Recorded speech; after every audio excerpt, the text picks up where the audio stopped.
Hello, everybody, and welcome. I'm Mo Ray, and this is The Other Side, and glad to be with you. Joe Danier's in here, too. Howdy. How you doing, Joe? Good. Okay, you know what? I think before we move on to the topics I wanted to discuss today, I've got some breaking news, and I think that's the first time I've done that in a podcast format. But in case you haven't heard, uh, the Trump Justice Department, for some reason, well, you'll hear the reporter explain it. I don't want to take steal his thunder. But in case you haven't heard, General Michael Flynn, who was found guilty, by the way, he pled guilty. This was as a result of investigations of during the Mueller report. And for some reason, the Trump Justice Department has decided, guess what? This should have never been looked at anyway. Uh, Go, General Flynn, and sin no more. But I will let them tell it. This was as the news broke on CNN. Attorney General Barr saying none of this should have happened, essentially. The FBI should have never interviewed Michael Flynn. They weren't justified to do the interview. And therefore now this case, they can no longer go forward with this case. Of course, to remind folks, Michael Flynn pleaded guilty. He cooperated with the government. He, in essence, got a cooperation agreement with the FBI, with the Department of Justice. And in turn, they didn't bring certain charges. Controversy sort of started after he pleaded guilty and he was getting ready to be sentenced. And when he came before a DC judge to be sentenced, I was out there. I remember this when the judge said to him, was asking all sorts of questions about his cooperation.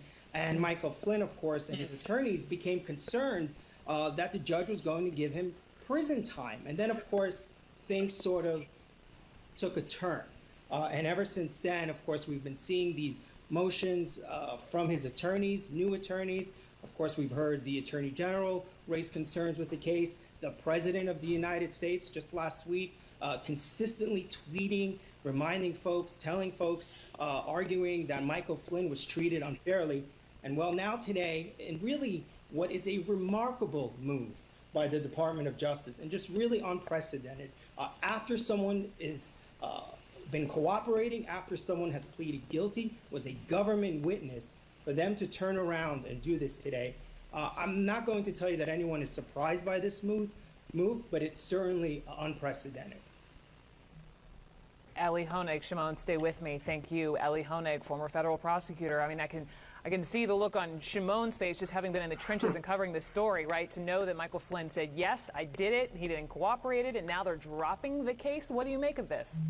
Yeah, Brooke, the fix is in. This is an absolute injustice, but like Shimon says, you could see this coming. But let's just remember the basics here.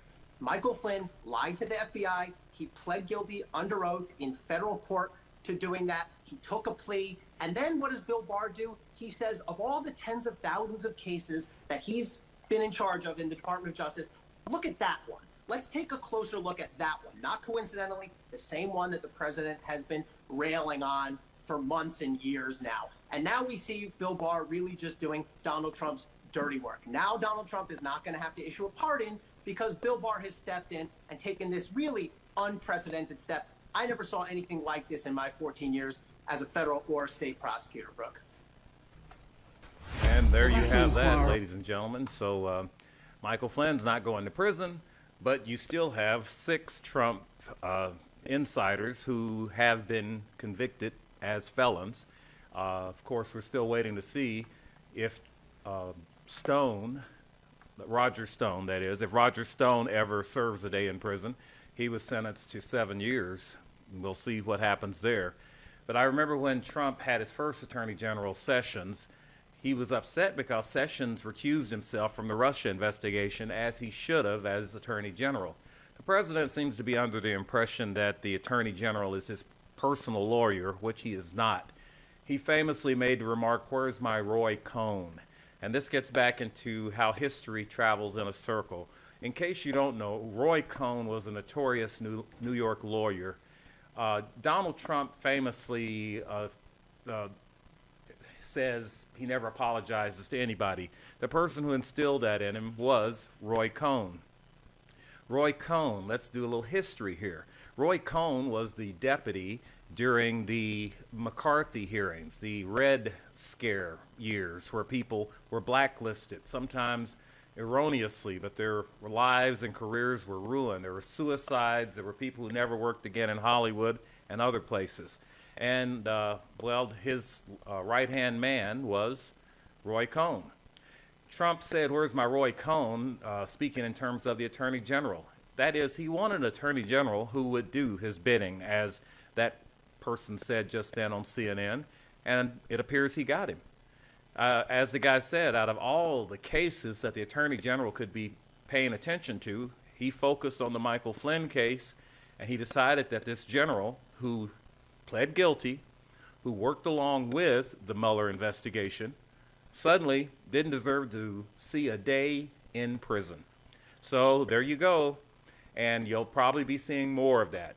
I do see Roger Stone probably eventually being pardoned if he goes to prison at all. Hope he goes to prison. There's some tapes of some of the discussions between him and the judge and other attorneys and stuff where he got totally nutso. He's always been a self-described agent provocateur. He likes to stir up trouble. And, well, it finally caught up with him. He was found guilty of 7 felonies. And I believe his sentence might have been reduced. The initial 7 years might have been pushed back a little bit, but he will see some jail time if the normal legal process applies here. But we're in very interesting times. Nothing is normal anymore. But speaking of being in very interesting times, I wanted to talk to Joe real quick. Yeah, what's up? I've noticed a lot of people are, they're chomping at the bit to get out there. The weather's getting better. Most parts of the country, they're already in the 90s, sunshine all day. Of course, now here we are ready to look at a little winter blast tonight and tomorrow. But the bottom line is I'm going in some stores and a lot of people aren't wearing masks. I noticed yesterday they had some hearings down in Columbus. The Republicans had a vote trying to, basically, they wanted to add a third party to the whole thing with Dr. Amy Acton. Instead of our state's medical director just saying, "Hey, Governor, we need to declare an emergency," they wanted to add an extra step of her having to come to the assembly and say, "Hey, guys, could you vote for us to have a medical emergency?" Which was absurd. It did pass yesterday, but not by enough votes. A couple of Republicans, I thought it was a complete party line vote. A couple of Republicans even came across and voted not to remove her powers. But the bottom line is, it seems that, the point I was making there is, I noticed that even wearing the mask has become a political issue. That during their statements before the assembly, every single Democrat wore a mask. Not a single Republican did. I'm seeing that on the national level as well. I don't know. Do you guys think you're too cool for school? Because this virus does not discriminate, and we're not out of the woods yet. So what do you think about it? I mean, do you wear a mask, Joe? As a consideration to other people, I do. And so when I'm in close proximity to someone else and it's polite and kind that I not expel, droplets over them. Right. Absolutely. And I carry one in my pocket if the need arises that I'm ready to go. But for the most part, I stay away from people as it is. I'm a germaphobe, so I do that naturally anyhow. Right. So. Well, see, here's what I don't understand. The people who act like, when you hear these protesters talking about their constitutional rights and all this nonsense, and the constitutional rights aren't nonsense, but the fact that you have to wear a mask, as Joe said, in consideration of other people and to protect yourself in certain situations, what's wrong with that? It's a minor inconvenience, and it's not affecting your constitutional rights. You can still go in the store. They're just saying, hey, if you're going to come in this store, which, by the way, legally, the store owner can do. They can say, if you're going to come in my store, please wear a mask. And if you want to raise hell about it, that's up to you. But I don't understand this, and I keep saying, this is bad. It's not like some of the movies you've seen where people are just dropping dead all around you, where it's just like if you breathe one breath, within seconds you're infected and dead. It takes a while for this disease to manifest itself. But what bothers me is that this American independence and don't tell me what to do attitude, one day with a more serious virus, could end up being the death of this country. I just don't understand it. I was looking at some of the comments under Mike DeWine's briefing today. He didn't do one yesterday because of that assembly meeting. I think he was waiting to see how things would land with Dr. Acton. And he's already said that he will veto that vote yesterday. So he's going to override his fellow Republicans and leave Dr. Acton with the powers she has entrusted to her, and leave the legislators out of out of medical and scientific matters. But it just bothers me that, how does this become a political matter? Just saying, hey, we've got a potentially dangerous disease. Here's the best way to protect yourself and the people around you. And I guess what I'm saying is, it's every man for himself. I mean, protect yourself, protect your family, and stay the heck away from these people who are pretending that it's all a big joke and that, hey, not that many people died, because here's what we'll probably be looking at. Do me a favor, some of you, not all of you, but today is May 7th. Let's see where we are on June 7th in these states that have really not completely opened, but they've opened dramatically compared to Ohio. The states like Georgia, where you can get tattoos, states like Florida, where you can have indoor dining now, which I thought, in Florida fashion, how far do you have to keep apart from the next table? Well, an alligator's length. Yes, isn't that Florida for you? Okay. I thought that was funny. Cute. But the thing is, so here we go, folks. And I'm just saying, let's look at these states that are really, they're breaking the chain, so to speak. And we're talking mostly southern states. We're talking Florida, South Carolina,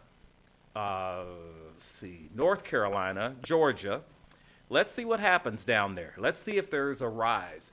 There are predictions that by summer, we could be looking at basically a 9/11 a day in deaths. That is 3,000 Americans a day. I know we've heard the predictions before. By the way, the president has even started to uptick on his predictions. He was saying about 60,000 before we surpassed 60,000. We're not done yet. All I'm saying is, if you believe in science, if you believe in medicine, wear your mask. I don't care what your buddy does. I don't care if they try to make it sound like you're a wussy for wearing your mask. We'll see who has the last laugh here. There have already been numerous stories about people who just thought the whole thing was a big yuck, and now they're a hump in the ground. I'm not willing to take that chance. And it's a shame that because, like here in the state of Ohio, where they had said that all consumers, all shoppers would have to wear masks, but then Governor DeWine backed off that because some people found it offensive. Okay, fine. But the individual store owners do have the right to keep you out. And if you don't want to wear a mask, then fine. I noticed, I just saw a droplet there. But anyway, I know, sorry. But I just noticed that one of my favorite places, a butcher shop, which I think has one of the coolest names for what it does, in Austintown on Kirk Road. The Meeting Place is reopened. But the Meeting Place will not let you come in unless you wear a mask. And I noticed some of the comments, well, I guess I won't be going there. Well, good. Because overwhelmingly the people said, thank you for looking out for us. I don't want you putting your positive COVID-19 breath over my steak.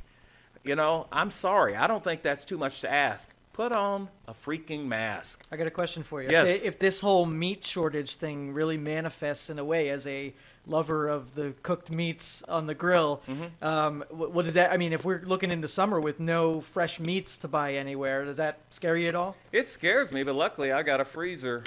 A lot of people now, I've proved them wrong. The people, you're a single guy, why do you need a freezer? Well, I got plenty of steaks, ribs, all that stuff, pork chops, ready to go, baby. So, I'm ahead of the curve, and I didn't even know it. But yes, no, it is. And by the way, what is it? Is it Sparkle that, or I don't want to name the wrong. Giant Eagle said they're good as long as there's not panic buying. Right. I think Sparkle is limiting your purchases of certain, I think ground beef and something else. And there was another store too. This is, and by the way, that ties into another thing. You've got the president who, an executive order demanding that these meat processing plants stay open, even though they've become hotbeds for COVID-19.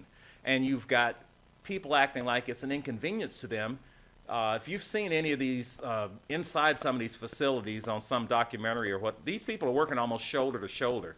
They're going to start putting plexiglass barriers between them. They're going to start putting more hand sanitation and that kind of thing in place, and they're going to require masks. But You would think, though, food processing would already be very strict as far as what your gloves, coverings, and all that kind of stuff. You'd think. Once again, let's tie into the whole Trump administration thing. Even though he's cracked down severely on immigration, still a lot of people working in those facilities. This one facility said there were 60 different languages spoken in one plant. So you've got refugees, you've got people who probably have questionable legal status who are doing this dirty work that most Americans don't want to do. And yes, you do have Americans who are working in there. But yes, I would think when you're dealing with our food, by the way, I hate to keep slamming on Trump. Let's remember, before COVID-19 was even an issue, he had already rolled back some of the inspections on pork in particular, and he was ready to roll back some more inspections. They've already changed the nation of origin. Used to be, if it's in North America anyway, you won't have to say, so did my tomato come from Mexico, Canada, or the U.S.? They used to have to label it. Real soon, if it hasn't happened already, nation of origin will go away. There are some people out there in their perfect world, there would be no nation of origin, period. So I don't know if my tuna came from off the coast of California or Alaska, or if it came from Thailand.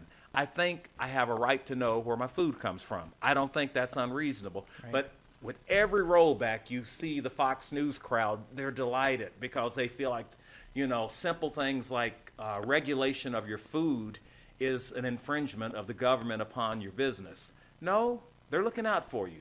I don't think you can do things like food and medicine and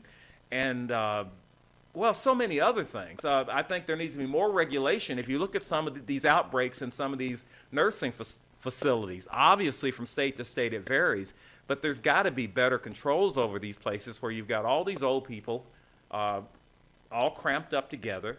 You've got usually limited staff having to deal with all these people. It's no surprise that most of those early cases were in nursing homes. And I think they need to. So listen, I know you would describe yourself as a libertarian. Is that correct? Yes. Where I believe, listen, I think there is a role for government. I think you can over-govern. But when it comes to, as I said, when it comes to my pharmaceuticals, when it comes to my food, when it comes to the water I drink, I want somebody looking out for me. I don't want to just trust those guys to do the right thing, because history is replete with people who did not do the right thing when nobody was watching. We had a situation right here in the Youngstown area, not that many years ago, where the guy was pouring wastewater from brine, right? Yeah, from the injection wells. Yep. He's just pouring it down the sewer over off Salt Springs. Why not? Well, because it's not safe. That's why not. But why did he do it? Because he thought he could get away with it. Luckily, one of his employees reported him, and luckily, he's sitting in prison as we speak. Our number here, 330-595-1600. That's 330-595-1600. And if you don't want to talk about any of those things, you can talk about whatever you'd like to. One more thing, though, while we're talking about that. I think this crisis has revealed some other weaknesses in this country. Why are we waiting for test kits to come from some foreign country? We're the United States of America, by golly. Why are we waiting for PPE because the major place we were getting it from was China? Why are, I won't say a majority, but a big chunk of our pharmaceuticals being made in China? No, we should do it here. And of course, then that will probably raise the price of the medicines, because you'd have to pay people more here in America. Well, let's figure it out, folks. There's got to be a way. I bet you no matter how cheap they're made in China, I bet not a single CEO's pay is going to go down. They're going to make as much as they can, and their board of, not their board of directors, their, who are the people I'm talking about? The people who benefit when a company profits, you know what I mean, the stockholders. Okay. So the shareholders, they want to make them happy. So we want to get the job done as cheaply as possible. We want to charge a reasonable price for the product, but that way everybody's happy. But there's got to be a way that we can do that even if there's some government supplement involved, that guess what? We're making our medicine here in the United States of America for Americans. Guess what? We are inspecting our meats. By the way, it went unnoticed, but a few years ago, Smithfield was bought out by the Chinese. So they own Smithfield, the largest pork producer in our country. We've got to hold on to some of America. And I'm always a little critical of nationalism because I feel like sometimes it can be blinding when you think that just, by God, you are a superior nation. Gee, didn't Hitler think that? I think sometimes that type of hubris can catch up to any country. And it is notable that even though we are the great United States, that places like South Korea and other places have kind of really tamped down this disease because they had stricter testing methods, they had the test available, and they also had social tracking of people. You need to know who this person who is infected has come in contact with. And a lot of people now, they're upset about that because they're saying, well, now you're getting into privacy concerns. You want to know everybody I talked to in the last 10 days? If you might have infected them, yes. I don't think that's unreasonable. But I want to know what you think about that and other things at 330-595-1600. Let's see, where are we going clip-wise? Got a couple of messages from the Facebook Live stream. Okay. We have Tim says, to my eyes, more men than women don't wear masks. So it could True. be a gender thing. It's a macho thing, no doubt about it. In fact, this guy the other day, and I brought it up where I was just trying to give him his space, and he looked like he wanted to be a John Wayne type. He said, well, you ain't going to get there like that, pal. Like kind of trying to shame me for trying to give him his social distancing, and he wasn't wearing a mask. So yeah, there is a guy thing going there, but let's remember, more guys are dying of this than women too. All right, and Dennis says, everyone should be wearing masks. I do, but it's an absolute joke that it's nearly impossible to find them anywhere. Homemade ones are not nearly as effective. And I'll agree with you there, but I'll take a homemade mask over no mask, and I got one that I'm particularly fond of myself. So stylish, I'm assuming. Paisley. Oh no, it's actually red. It's Nice. it's actually like the YSU. And the lady that made it is actually a professor, and she's even got a Y on the side. So Nice. Well done. I'll try to see if I can pull that picture up later. Okay. But yeah, so that is a consideration. Like I said, guys, look, I don't care how tough you are. I've said it before. A lot of big men have fallen to this small virus. And if you want to look back historically, Alexander the Great, at his time, he actually conquered almost a third of the known world. He was 33 years old when he died. He died of a disease called malaria. We can take care of that now. But so I don't care how strong you are, how tough you are, you're not bulletproof when it comes to viruses and other diseases, whether they be caused by virus or bacteria. So that's something to think about. Let's see. And then one more. Debbie says that they're underpaid and overworked in nursing homes when we're talking about the regulations in nursing homes. I absolutely agree with you there, and that was one of the things where the shareholders came in, where a lot of these nursing facilities are being bought up by larger entities, in some cases entities that don't even have anything to do with the nursing home industry, but it's just an investment. So they buy them, they work them as cheaply as possible. By the way, speaking of that, that just brought back a dark memory. In my dad's last days, he was in hospice.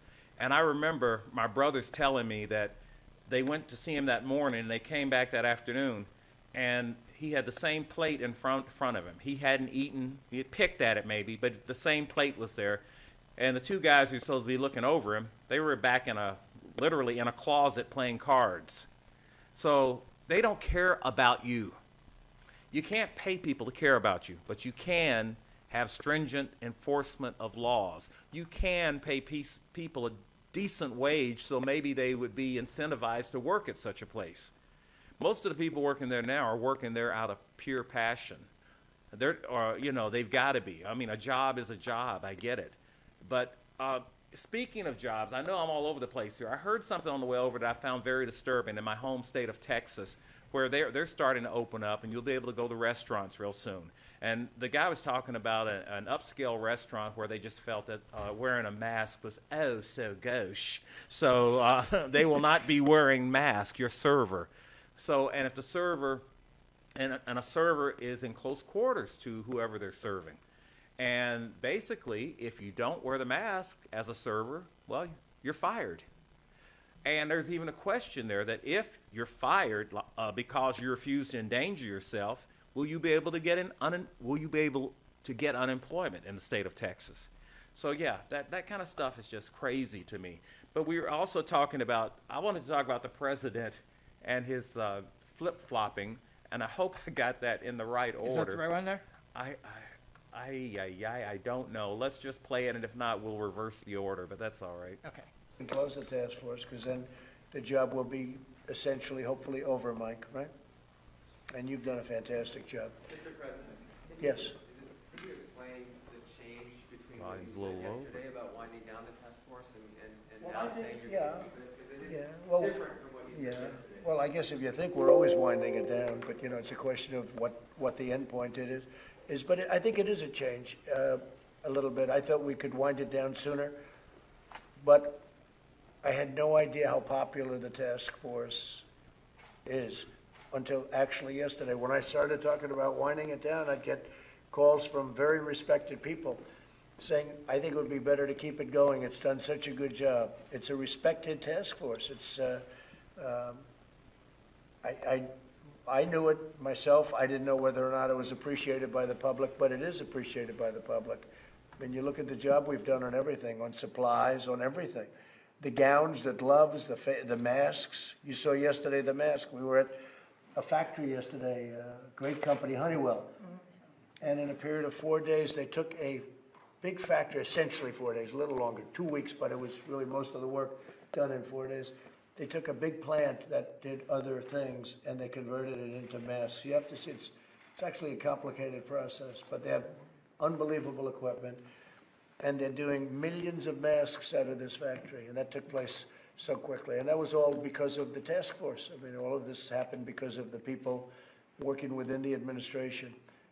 And something I didn't know, Mike, they take different layers of material and compress it, put it together, because one layer is good for something, one layer is good for something else, one layer is good for very tiny particles. Even after I spoke, Jeff, that the task force is something you knew.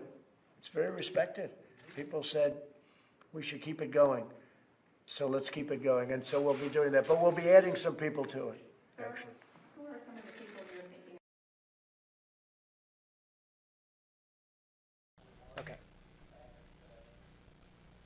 Okay. The interesting thing is that, let's see, yeah, That's the next one. yeah, somehow we got turned around on that. But yeah, so basically the president was saying that he is, in 24 hours, he went from we're abolishing the pandemic task force to guess what, we're not abolishing it. And with 74,000 plus Americans dead and over 1 million infected, yeah, Mr. President, it might not be a good time to disband that pandemic task force. But you know what? Actually, let's move on. We don't even need to play that clip. I guess the next, speaking of reversals, have we got the, yeah, this is the thing. Before we can really open up, and this is always a little awkward because this is strictly audio, but this was from NPR this morning. And they're talking about testing in various states. Are we up to par? The president loves to brag about how we have tested more people than anybody on earth, and that is a lie that he continues to repeat, but it is simply not true. But they go into more detail here. It's a 4-minute piece, maybe a little too much detail for you, but let's see where we are with the states that are planning to reopen and those who are not reopening.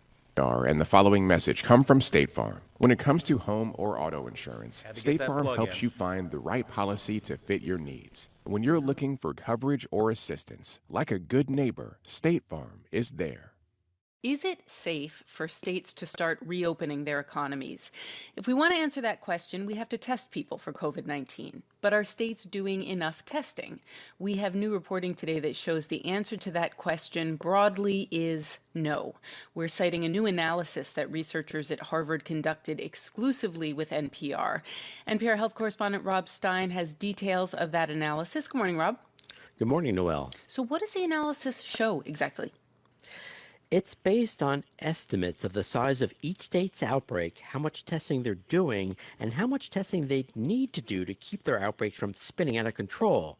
The analysis finds that 9 states do seem to be doing at least the bare minimum amount of testing they need to reopen, but the other 41 states plus the District of Columbia are still not doing enough testing, according to this analysis, and many aren't even close.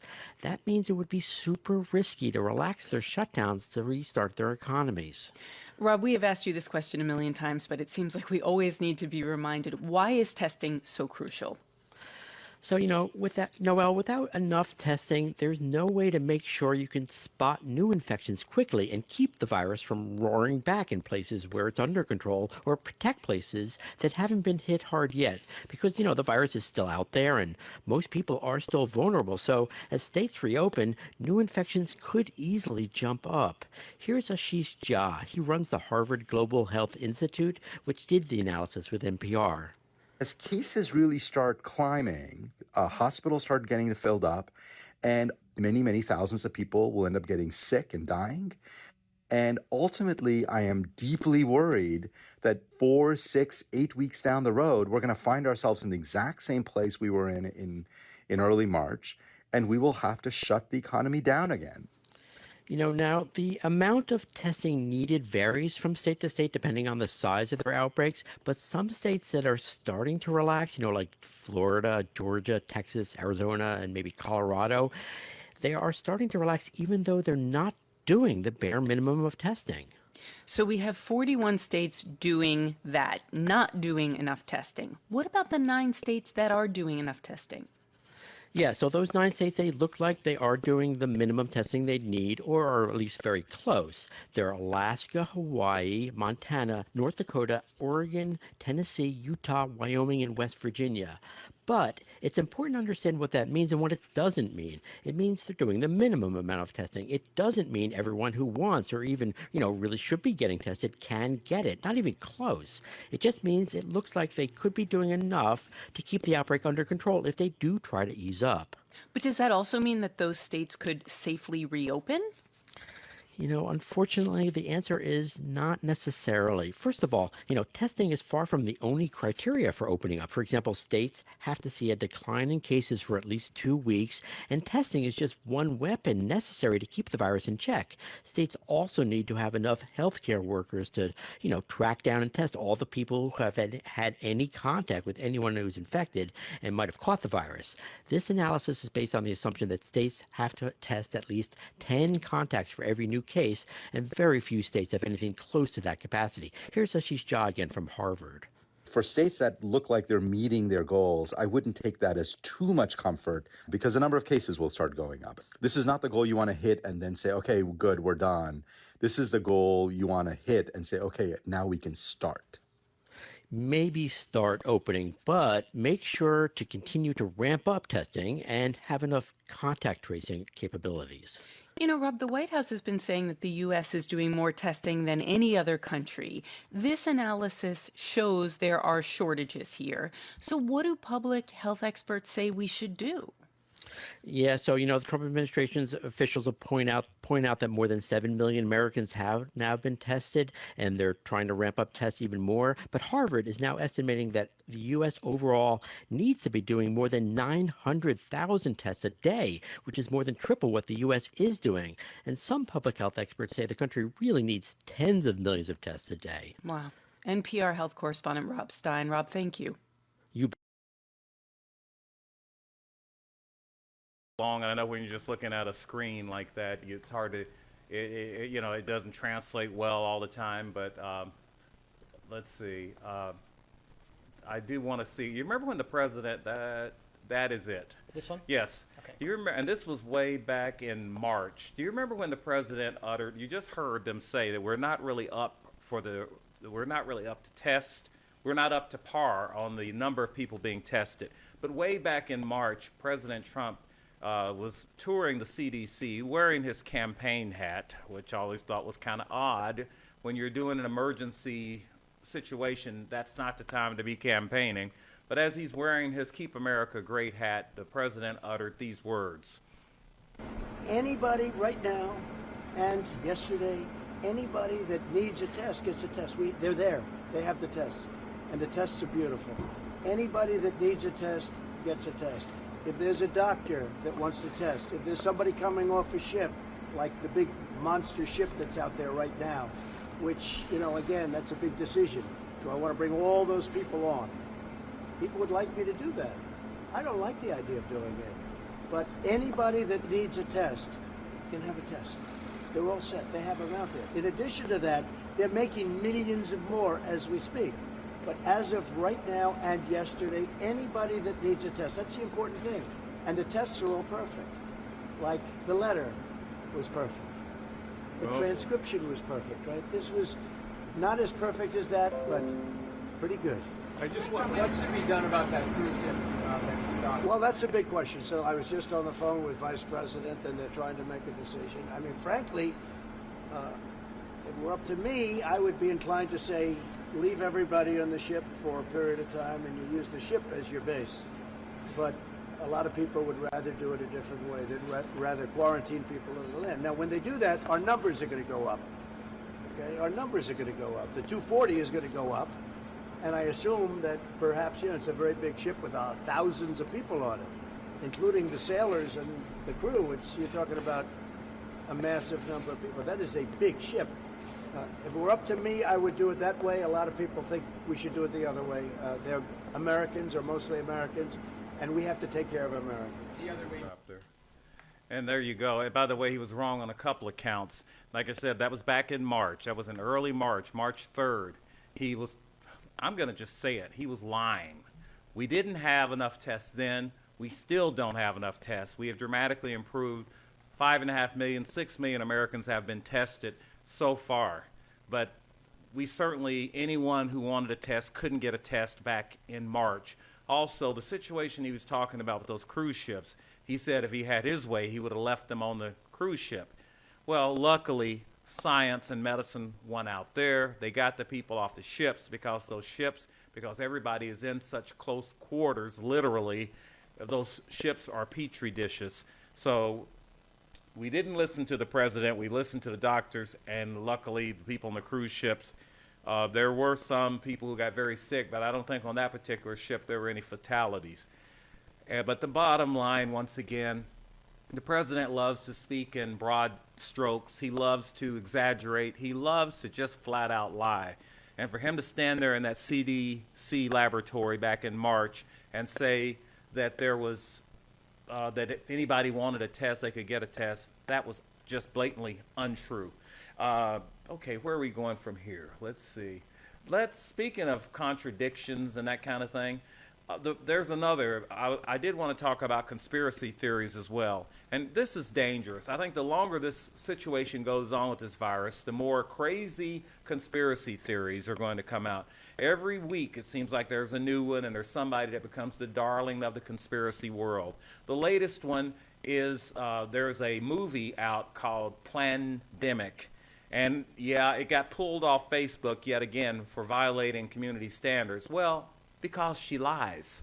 Because here's a woman trying to besmirch Dr. Anthony Fauci and other scientists when in fact, according to Snopes, in fact, let's go to Snopes real quick. That's just something I can read if you'll just, okay, so yeah, here we go. Oh, up a little bit. So researcher Judy Mikovits, Julie Mikovits, let's say that, was thrown in jail after she refused to discredit research that led to discovery that deadly retroviruses have been transmitted through vaccines. So that's her big fear tactic, that hey, the vaccine's going to kill you, and this is all a big hoax, and they've got a vaccine, they're just trying to scare you so you'll take the vaccine, and that's where all the conspiracy people are going this week. Well, Snopes found that to be false, and now we can scroll down a little bit. Why did they say that? Well, and this was way back in 2009, and let's see. I don't want to get into the details. I'll just say the paper received substantial international coverage. However, as with so many other potentially groundbreaking studies, nobody, including many of the same researchers involved in the original study, was able to replicate its results. Numerous attempts failed to replicate the study, and the research itself came under increasing scrutiny for sloppy methods and its reliance on misleading or manufactured figures. So the whole thing with Plandemic, this movie, if you can find it, watch it, and it all looks pretty credible. But this woman was fired from one of the laboratories where she worked for stealing equipment. Now she's got a book out. Why not cash in on COVID-19? But she's full of it. But speaking of that, on Sunday, Secretary of State Pompeo was on This Week on ABC, and he was asked the following question by acting host Martha Raddatz concerning whether or not this virus was man-made. Made or genetically modified? Look, the best experts so far seem to think it was man-made. I have no reason to disbelieve that at this point. Your Office of the DNI says the consensus, the scientific consensus, was not man-made or genetically modified. That's right. I agree with that. Did you get a whiplash there? I've seen their analysis. I've seen the summary that you saw that was released publicly. I have no reason to doubt that that is accurate at this point. Okay, so just to be clear, you do not think it was man-made or genetically modified? I've seen what the intelligence committee has said. I have no reason to believe that they've got it wrong. Martha, you have to put this in context. Here's what's important, Martha. Here's what's important. The Chinese Communist Party had the opportunity to prevent all of the calamity that has befallen the world. And here we find ourselves today. You and I were talking about we haven't seen each other physically for a long time. That's true of people all across the world.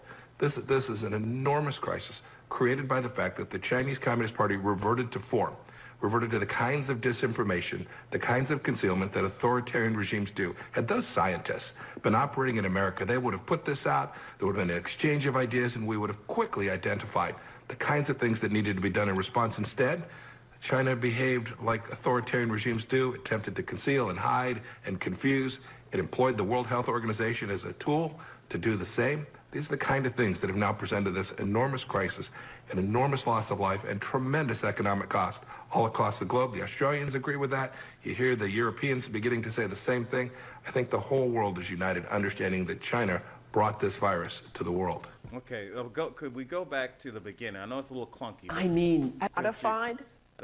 He's asked, you notice his flip on this. He's asked, does he think this was genetically modified or man-made? Notice his original answer, and then his next answer completely contradicts that. Let's do that again. Look, the best experts so far seem to think it was man-made. I have no reason to disbelieve that at this point. Your Office of the DNI says the consensus, the scientific consensus, was not man-made or genetically modified. That's right. I agree with that. So yeah, which is I've seen their analysis. I've seen the summary that you saw that was released publicly. I have no reason to doubt that that is accurate at this point. Okay, so anyway, just fascinating to me that I don't know what Pompeo is doing there, but on one hand he's saying it's genetically modified, it's man-made, and then she says, well, wait a minute, your own people are saying it's not. Yeah, I agree with them. So I don't know. Am I making? I know you're not a political person, but did you see that what I'm describing? On one hand, he says, I did not follow the logic. Okay, all right. That is a diplomatic Okay, answer. yes. Okay, all right. That's good. All right. So fascinating. All right. Where are we going now? Yeah. Anybody who. Oh, okay. Yeah, that was good. That was just the other day. It was National Nurses Day, and the president had some nurses in the White House, and one just had one little point to make, and I thought it was a good point. As I said, in the president's world, he loves his world of superlatives. Everything's beautiful, everything's perfect, but it's not, okay? The PPE situation is addressed by a nurse, and let's see how that went down. Because it's true, what you're saying is right.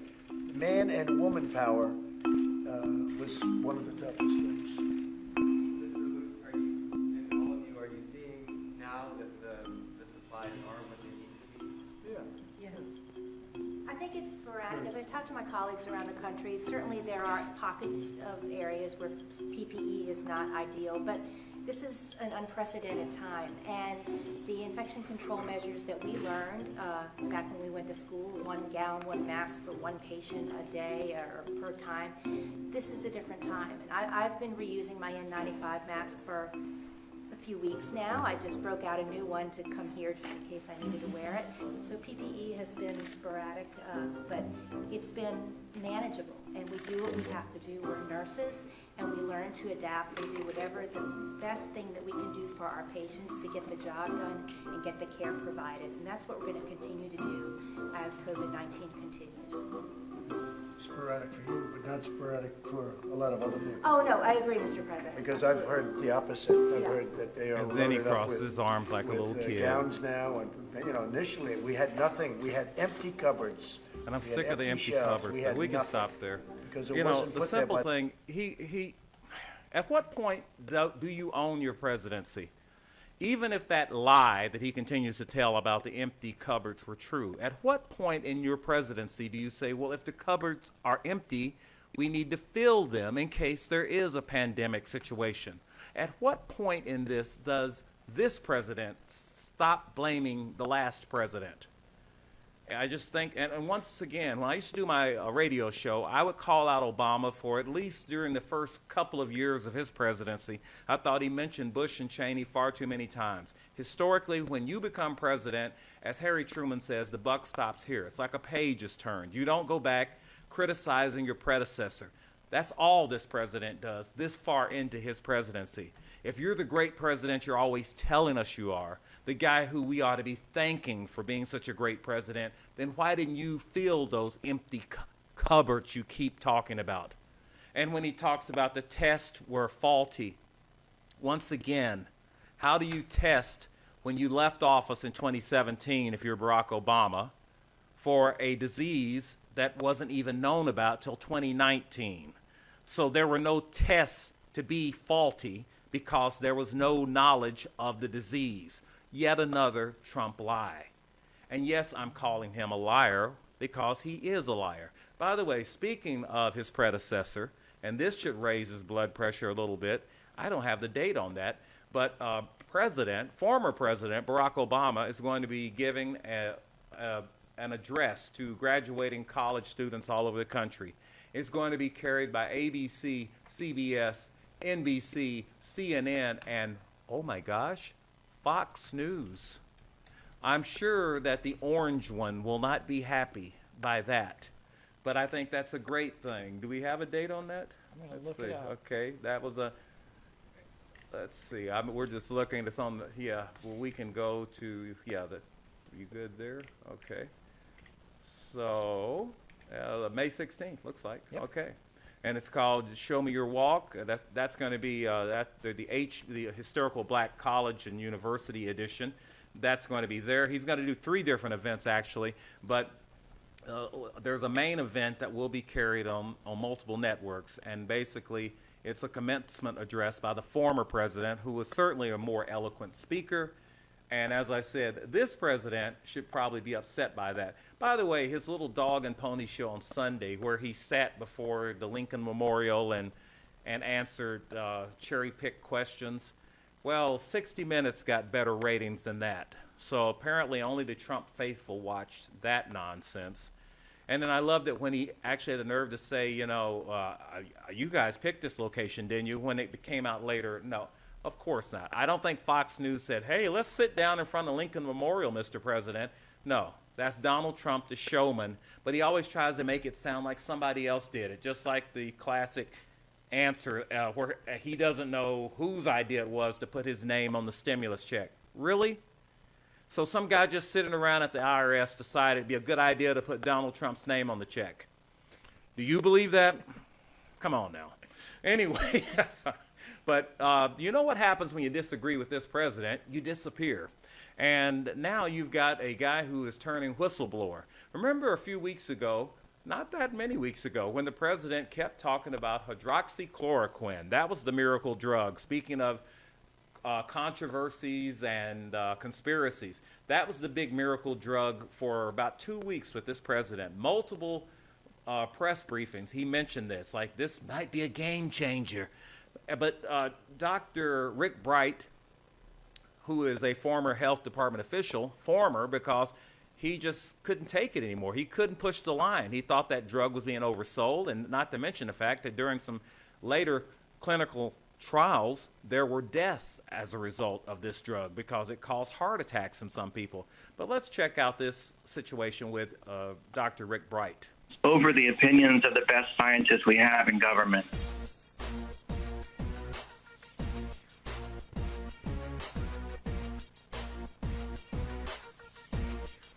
We are still digesting a lengthy and brand new whistleblower complaint from the head of a key vaccine agency, Dr. Rick Bright, who says he was dismissed as retaliation for, among other things, urging caution over hydroxychloroquine.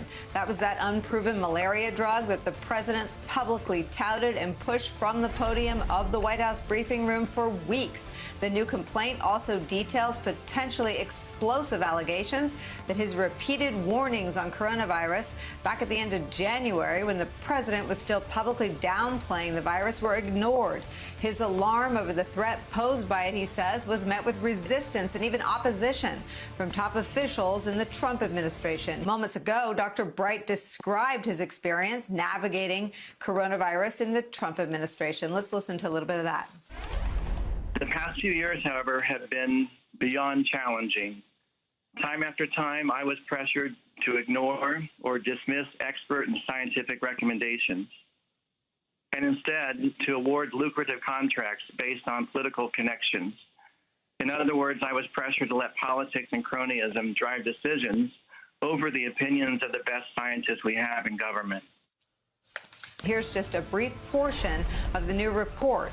Given his decades of expert knowledge on pandemic influenza and emerging infectious diseases, Dr. Bright immediately understood the global reach of this virus. He recognized that lives would depend on the rapid development of effective diagnostic treatments and vaccines, and that there was no time to waste. Dr. Bright acted with urgency to begin to address the pandemic, but encountered resistance from HHS leadership, including Secretary Azar, who appeared intent on downplaying the catastrophic threat. The report goes on. Dr. Bright initially encountered indifference, which then developed into hostility from HHS leadership, including from Secretary Azar, as Dr. Bright and his staff raised concerns about the virus and the urgent need to act. Shocking allegations. We're still reading through the lengthy complaint line by line. We're also waiting for a response from the White House and the Department of Health and Human Services. It's worth noting, though, that Dr. Bright is hardly the first account of coronavirus warnings being ignored by Trump and the administration throughout the month of January, when cases were already spreading in this country. And that even now, with the virus holding steady at its peak, more than 1,000 Americans dying every day, and multiple models endorsed by Donald Trump's own administration are projecting it's about to get much, much worse. Okay. And much, much worse, by the way. They're talking, as I said earlier, basically a 9/11 death toll a day could be possible by June. We shall see if that comes to pass. I hope it doesn't. But so anyway, so this guy was trying to sound the alarm, and he was summarily dismissed by the Trump administration. The president has asked for an opinion about Dr. Bright, and the president had this to say. Head of the federal agency in charge of getting a vaccine out to Americans once it's ready. He says he has been pushed out of his job because he raised questions about hydroxychloroquine and some of your directives on that. Was he pushed out of that job? I never heard of him. You just mentioned the name. I never heard of him. When did this happen? This happened today. Well, I never heard of him. If the guy says he was pushed out of a job, maybe he was, maybe he wasn't. You'd have to hear the other side. I don't know who he is. Please. John had asked the president about Rick Bright, and he said he wasn't sure who that was, but I'm sure you're familiar who he is since he was the head of BARDA. So there's this concern or an accusation he's raised that he was removed from his job because he protested widespread use of hydroxychloroquine. Are you familiar with this situation, and do you feel like public health experts feel they are able to speak publicly or to speak out in opposition to things? Yeah. So you don't feel like there's any concern among people at the NIH right now or in the public health community? At the NIH? Absolutely not. Dr. Fauci, knowing Dr. Bright and knowing what his gifts are as one of the country's leading experts on vaccines, Are those gifts best suited at NIH rather than BARDA? What's he Watch going to be this. doing? Watch this with you? response by Trump. What is he going to be doing at the NIH? Well, are his gifts best suited to work with you rather than BARDA? I don't really think I can comment on somebody's relative gifts. I mean, he's going to be at the NIH and he's going to be responsible. From what I hear, again, this is what I've heard, that he's going to be responsible for the development of diagnostics, which is very, very important. The NIH is going to be involved in trying to develop new generation diagnostics, which we feel is going to be very important for the future of being able to facilitate the kinds of things that now are sometimes problematic. And why do you say he has great gifts or gifts? What, do you know him? No, but have you reviewed him? Have you studied him? Have you reported on him? You said his gifts. I mean, His entire career. well, that doesn't mean you have gifts. I know a lot of people, they play baseball, but they can't hit 150 in the major develop the leagues. flu vaccine last year. No, but you talk about his great gifts. Go ahead, please. Okay. He just can't stand Be to unstoppable. he can't stand for anybody to take, for anybody to take the limelight away from him. What was the guy is an expert in his field. The guy knows what he's doing. The word gifts was used, and that just struck a nerve with the president, so he had to attack the reporter. Next, please. But one more, I just sent you something, though, Joe. It was just a photograph, and because we're almost out of time here, but I got a sad duty to perform tomorrow, and I just wanted to say, yeah, there he is. I just wanted to say that for the last 13 years, I have had the pleasure of hanging out with a guy named Max. And I call him Mr. Maxie White Sox as well. He will be departing this earth tomorrow. He probably should have been gone a year ago, but I gave it all I had, and he gave it all he had. I just want to say I'm going to miss him. And, well, just had to put that in there. I'll see you later, Maxie boy. And I guess it's time almost for me to get out of here. But one more thing real quick before I say goodbye to Max. There was something else about the Trump rallies. The Trump rallies are starting up again. He can't wait to get started. And yeah, I broke up a little bit. But anyway, let's see what the president had to say, and we'll quickly go to one more. I've been at the White House now for many months, and I'd like to get out. As much as I love this is the most beautiful house in the world, in my opinion. And Mr. President, you said you were anxious to get out of the White House. Might we see some travel in the next week or so? I think so. I think I'm going to Arizona next week, and we look forward to that. And I'm going to, I hope, Ohio very soon. He canceled that And Ohio we'll trip, start by to the move way. around, and hopefully in the not too distant future, we'll have some massive rallies, and people will be sitting next to each other. I can't imagine a rally where you have every fourth seat full, every 6 seats are empty for every one that you have full. That wouldn't look too good. Okay, that's enough of that. You see what he's saying there, though? So he can't wait to get his rallies going again because, or as I call them, his ego rallies, because for his ego, those rallies are like a fix for a junkie. But where was that? Not that one. Not that one. I should have had one more. Where did the... I don't want to... Yeah, that one. In case you forgot what that looks like, here's some footage from people arriving at a Trump rally. This is what it used to look like back in the day. You can see the excitement in the air, and here they are. The Trump crowd is coming to see the guy they love so much. Nobody's wearing a red hat, but there they come. There's the Trump crowd, ladies and gentlemen. They can't wait to see the great one. They can't wait to hear him speak. Oh, look at those masses coming to the Trump rally. Well, pretty soon, we will resume those. But on a serious note, I just wonder about the wisdom of putting thousands of people together in an arena in the name of Donald Trump's ego. If he wants to test this virus, that will be the ultimate test. And I hope for the sake of those people who go that nobody ends up, as I said earlier, a hump in the ground. But that we're going full circle.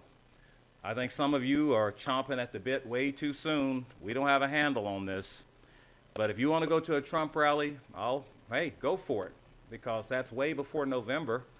And if there's a few less people to vote for Donald Trump, I'm good.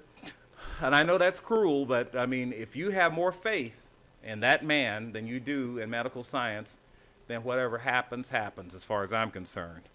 And I hate to leave on that note, but once again, I want to thank all of you for watching. I want to thank you, Joe, for doing your usual great job. I'm Mo Ray saying, as I always say, keep your eyes on the prize.